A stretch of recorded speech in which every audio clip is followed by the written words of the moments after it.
Right. Thank you so much, and good morning to you all. So I think the publication of this book is very timely.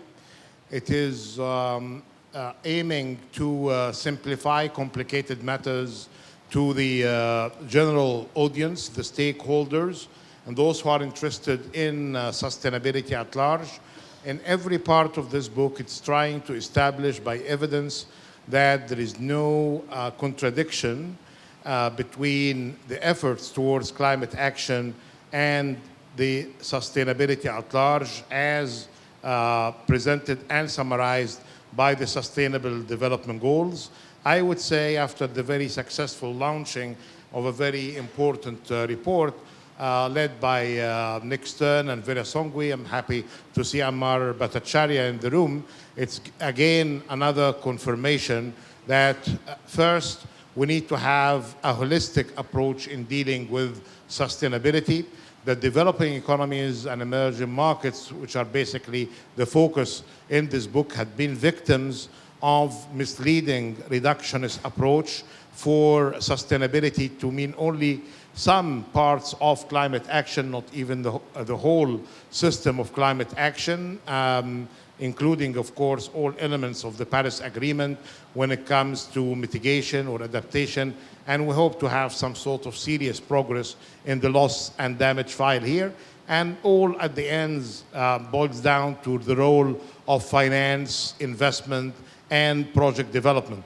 So to be practical about that, and I'm very happy to see two of the other three co-authors of this book, Sameh Wahba and Maria Alejandra Gonzalez Perez with me, and we have as well our young and bright colleague Miral Shahata in this book, which was published by Palgrave Macmillan.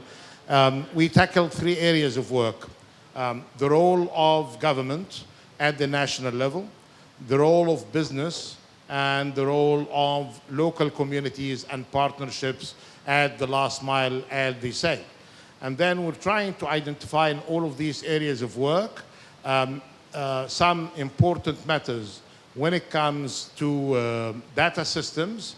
And I'm happy to see Claire with us. Each time I say data, I always remember Claire and her great work on data for the Sustainable Development Goals and the great work that's becoming more and more in demand in this area.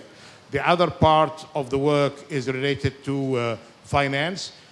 When we talk about partnership with government, what are the areas of finance? Role of budgets in particular. How can we make the budget of the state reflecting the priorities of the SDGs, including climate action? And then, of course, it's about implementation. Implementation means better institutional arrangements and better policy making in order to deliver better. I'm happy that when we were preparing for this agenda, in partnership with the World Bank Group, we had very important, distinguished lecturers, including Esther Duflo, and we had as well just recently very important discussion with Montek Ahluwalia, and before that with our good colleague from the World Bank, Mr. Alligate.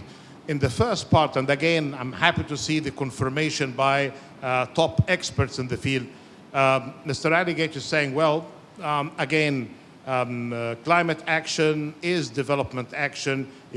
Climate work is supportive to growth. Countries that manage to do well in growth, they manage to do fantastically well in reducing emissions. In the work, and again, this is being confirmed by evidence in our book, in the work by Esther Duflo, she challenged the world by saying, and we know that she's a Nobel Prize laureate, she said 3 areas of work here if you are serious about climate action and achieving what we should be achieving. One is about science, role of research and development in guiding policies. Second is the role of finance from all of its sources. Third, which is really hard to get in, and I hope that we can in our future work establish more support to this discussion about behavioral change, either at the country level, business level or household level. And again, our good friend Montek Ahluwalia say, well, to get serious, you need to be more specific in targets, get a timeline that's not like 2099 or 2050, but be more meaningful, 3 years, 10 years, and this is basically, again, another area of focus of this work.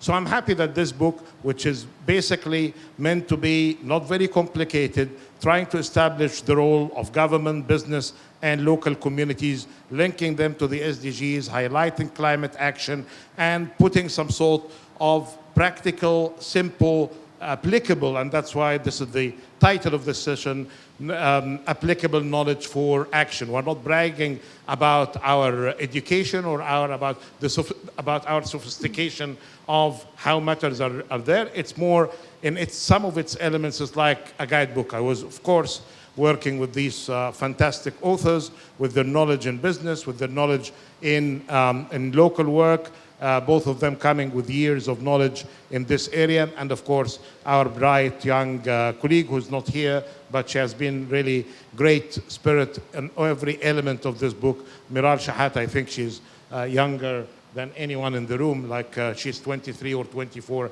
years of age. But this is telling you something about what we should be expecting from younger generation. Of course, she's beaten by age by Francesco, who's going to be part of our talk today.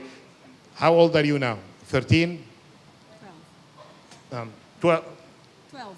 12. Ah, okay. So you're younger than Miral. Okay, I don't know why I'm in this room. Anyways, okay. Thank you so much. Thank you. Thank you so much for this introduction.